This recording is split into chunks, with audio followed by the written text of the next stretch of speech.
All right, lift off and the clock has started. Yes, sir, reading it loud and clear. Roger all, Discovery. Discovery, roger, there, Brahma. Well, thank you, Andrew, and welcome to the May 15th edition, 2019, of Space News. This is Peter Howard, and we have the full crew with us tonight. We have Tina Stagg, Michael Abdullah, and Angela DeGrazia with me, all from the Space Association. And welcome, everybody. And let's go straight over to New Zealand.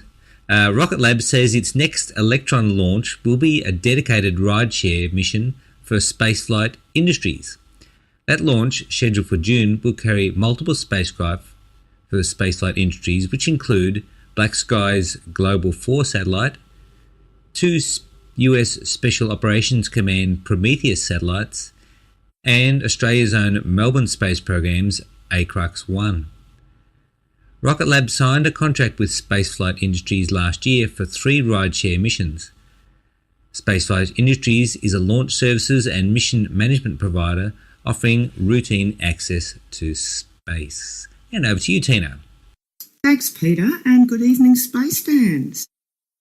Looking at the International Space Station, one of my favourite things to do, NASA and Roscosmos have finalised an agreement for 2 additional Soyuz seats for NASA astronauts. Sergei Krikalev of Roscosmos said the 2 agencies had approved an extension to the existing agreement covering NASA's access to Soyuz seats to the station, but didn't discuss financial terms. NASA announced in February it was planning to procure 2 additional seats for missions in late 2019 and 2020, ensuring NASA would have access to the station through the fall of 2020 to provide additional schedule margin for the commercial crew development.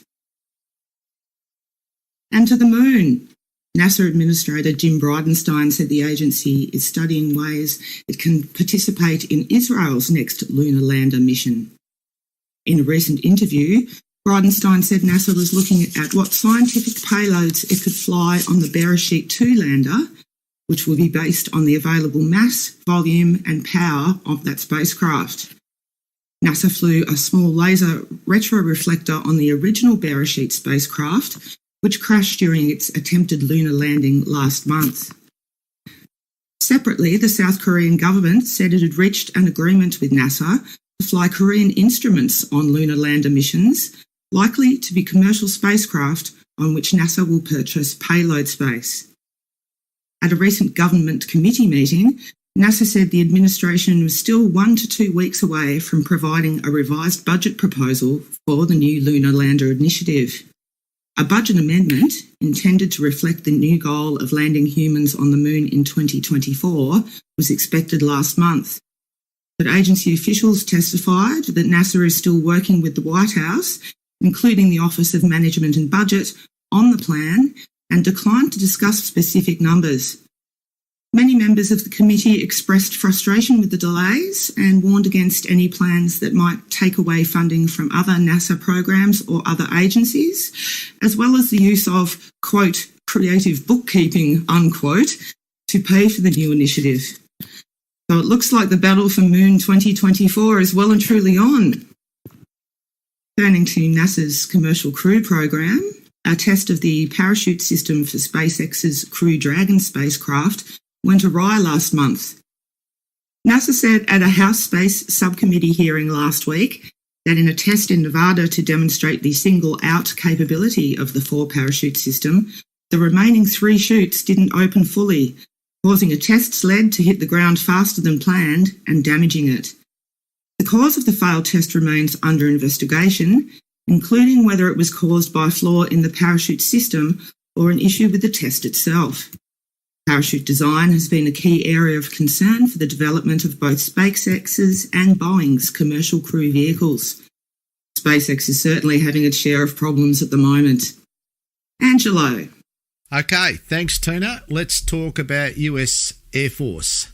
The Air Force recently released its request for proposals for the Launch Service Procurement, LSP.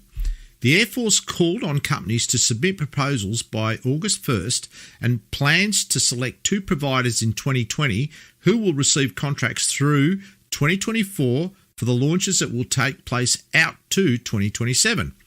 The 5-year deal will include approximately 25 missions split 60-40 between the two companies.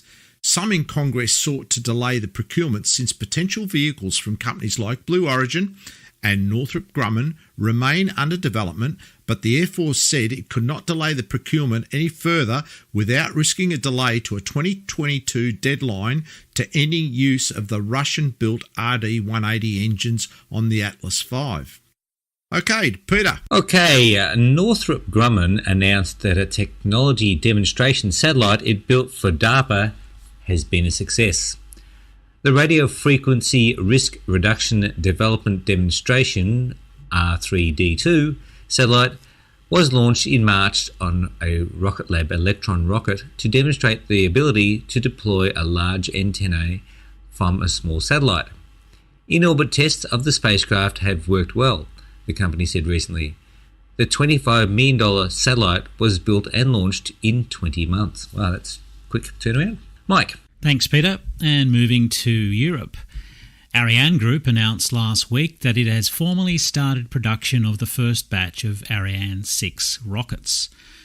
The set of 14 launches will be used for missions from 2021 to 2023 after the rocket's inaugural launch in 2020. The announcement came after an agreement was reached by the European Space Agency last month to provide guarantees to Ariane Group after orders for institutional missions were weaker than planned. Meanwhile, Ariane Group is applying cost reduction efforts for the Ariane 6 to satellite components. Ariane Group, which also builds satellite components through a division inherited from Airbus Defence and Space in 2015, decided to work on cutting Ariane 6 costs to such components to address a radical change in the satellite market. Ariane Group reached its cost goal with reflector antennas needed particularly for high throughput and very high throughput satellites, while also cutting production time. Airbus wants to use a factory in Florida built for OneWeb to make military satellites as well. Airbus is preparing to start cranking out 32 satellites every 3 weeks for the broadband venture OneWeb from the factory just outside the gates of the Kennedy Space Center. That factory, a joint venture of Airbus and OneWeb, could also be used for US military spacecraft, according to Airbus. The company won a contract last year from DARPA for the Blackjack program, which seeks to examine the use of commercial satellite buses for military applications. Former DARPA official Fred Kennedy, who conceived the Blackjack project, is now head of the Space Development Agency, which plans to pursue similar systems. Moving to China. A Chinese startup has scheduled its first orbital launch attempt for early June. Beijing Interstellar Glory Space Technology Limited, also known as iSpace, will launch an unnamed payload using a Hyperbola-1 4-stage rocket from the Jiuquan Satellite Launch Center, according to a senior official at the company. The launch will be the third attempt by a Chinese private launch company to achieve orbit, following launches from Land Space Technology Corporation and OneSpace Technology, both of which suffered launch failures. And moving on to Japan, a Japanese sounding rocket became the first privately developed rocket in the country to reach space. The Momo-3 rocket by Interstellar Technologies lifted off last week from a launch pad on Hokkaido and reached a peak altitude of 113 kilometres. 2 previous launches of that rocket failed in 2017 and 2018. The company, backed by entrepreneur Takafumi Hori, has proposed building an orbital launch vehicle for smallsats called Zero. And moving on to commercial news. A secretive alternative launch technology company will break ground on a test site this week in New Mexico. A ceremony last week at Spaceport America will mark the start of construction for the spin launch facility there. The company plans to spend $8 million on construction and other infrastructure work on the facility, but has said little about what that site will be used for.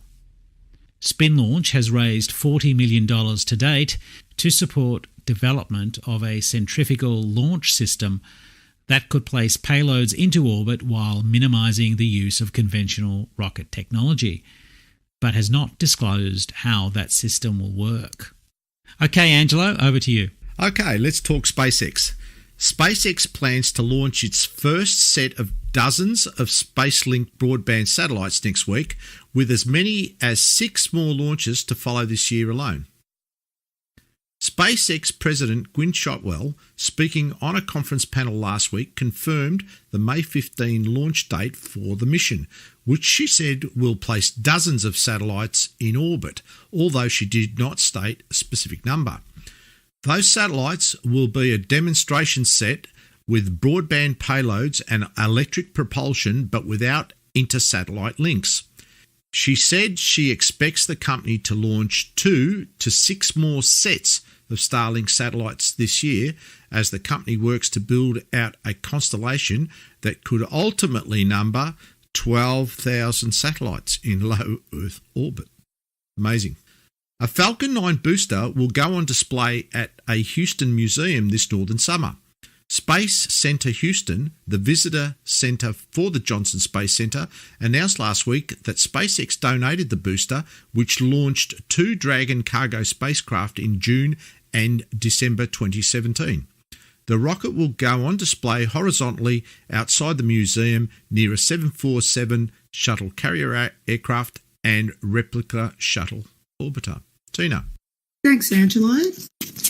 Turning to Blue Origin, Jeff Bezos announced last week that Blue Origin's lunar lander could be ready to land astronauts on the moon in 2024. At an event in Washington, Bezos unveiled a full-sized mock-up of the Blue Moon lander, which the company has been working on for 3 years.